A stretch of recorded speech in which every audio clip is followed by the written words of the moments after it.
Dear students, आज का पहला 10 टॉपिक्स आ चुका है। 20 दिनों के लिए 10 टॉपिक्स आएगा, अल्टरनेट डे आएगा, यानी हर दिन 5 टॉपिक्स आपके लिए होगा।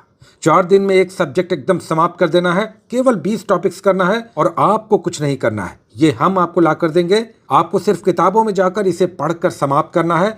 किताबों की जहां तक बात है, जो भी बुक्स आपके पास है उसी से आप पढ़िए। अब इस लास्ट मोमेंट में किताब का, बुक का शर्त नहीं है कि इसी बुक से पढ़ना है। अभी हम बुक की बात नहीं करेंगे, क्योंकि टाइम कम है। जो भी बुक्स आपके पास है, जैसे भी रिसोर्सेज है, उसी के साथ इन 10 टॉपिक्स को, जो हर अल्टरनेट डे आएगा, एक दिन बीच करके आएगा, इसे आपको समाप्त करना है।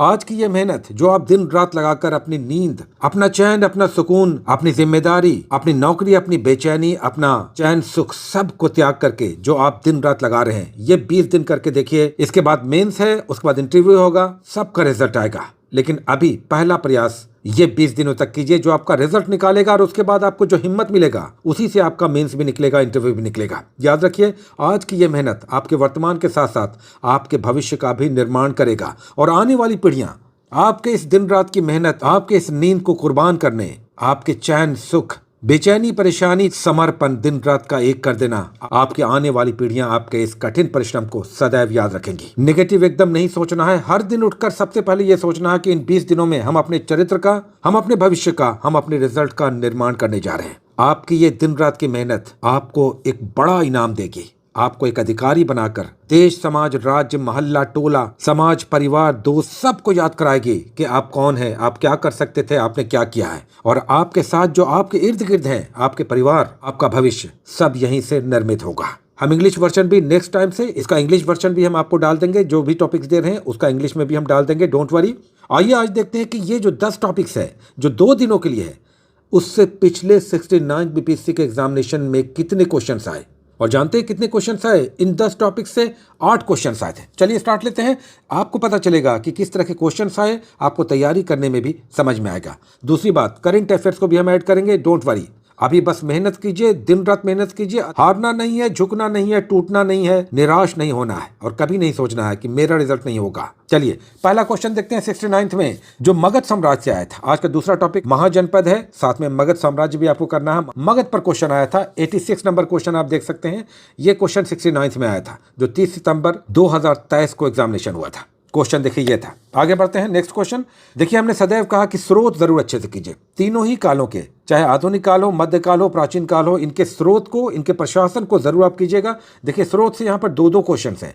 89 नंबर क्वेश्चन, राजनीति की प्रारंभिक पुस्तक नीतिसार, कामंदक का नीतिसार था, गुप्त काल के लेखक हैं।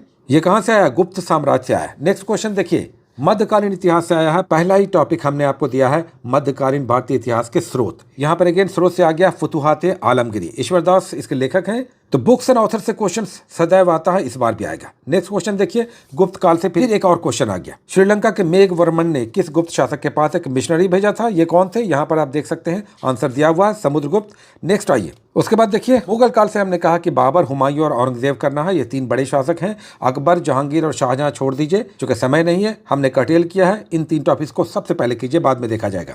96 नंबर देखिए, बाबर से संबंधित क्वेश्चन आया। इस तरह के क्वेश्चन थोड़े टफ होंगे, इसलिए अच्छे से समझकर देखकर पढ़िए। नेक्स्ट क्वेश्चन देखिए, ये क्वेश्चन 2 तरह से आया है। प्राचीन भारतीय इतिहास के स्रोत से भी संबंधित है, वहां पर भी मिल जाएगा, वेनसांग फाहियान। और ये गुप्त काल से भी संबंधित है, तो गुप्त काल से यहाँ पर तीसरा क्वेश्चन आपको दिखाई दे रहा है। साथ ही ये प्राचीन भारतीय इतिहास के स्रोत का भी क्वेश्चन है। 100 नंबर क्वेश्चन देख लीजिए। अगेन देखिए, एक और क्वेश्चन आ गया। गुप्त काल आप समझ लीजिए कितना इंपॉर्टेंट है। गुप्त काल से एक और क्वेश्चन आ गया। चौथा क्वेश्चन गुप्त काल से संबंधित है। जो इस समय नवरत्न थे या दूसरे प्रमुख चिकित्सक या लेखक या ज्योतिष थे, उनसे संबंधित है। मैचिंग आ गया है। देखिए यहाँ पर भी गुप्त काल से संबंधित एक क्वेश्चन आ गया। उसके बाद देखिए, मध्यकाल से यानी दिल्ली सल्तनत से आ गया। बलबन के काल से संबंधित आ गया। फारसी त्योहार नवरोज कौन मनाता था? तो इस तरह से 8 क्वेश्चन, 10 टॉपिक्स हमने दिया है। ये देख करके हमने ये टॉपिक्स आपको नहीं दिया है, आपको टॉपिक देने के बाद अभी निकाला है, जब हम ये वीडियो बनाने जा रहे हैं। और देखा हमने कि 8 क्वेश्चन पिछली बार 69th में आया था इन 10 टॉपिक से। और याद रखिए, अगेन फिर इससे कम से कम 8 क्वेश्चन आएगा ही आएगा, 7-8 क्वेश्चन। तो आप समझ लीजिए क्वेश्चन का चरित्र क्या है। कुछ क्वेश्चंस कठिन थे, कुछ क्वेश्चंस मीडियोकर हैं, 2-3 क्वेश्चन एकदम आसान थे। तो मेहनत से नहीं भागना है, एकदम जुटे रहना है, डटे रहना है, मेहनत करते रहना है, रिजल्ट निकालना है। अधिकारी बनकर देश, दुनिया, राज्य, मोहल्ले, टोले, अपने घर वालों, अपने वेल विशर्स, सबको बताना है, दिखाना है। साथ ही बेरोजगारी का ये जो ठप्पा है, ये जो सील लगा हुआ है, ये जो टैटू है कि आप बेरोजगार हैं, इसे उखाड़ फेंकिए। बहुत सारी शुभकामनाएं। All the best, take care.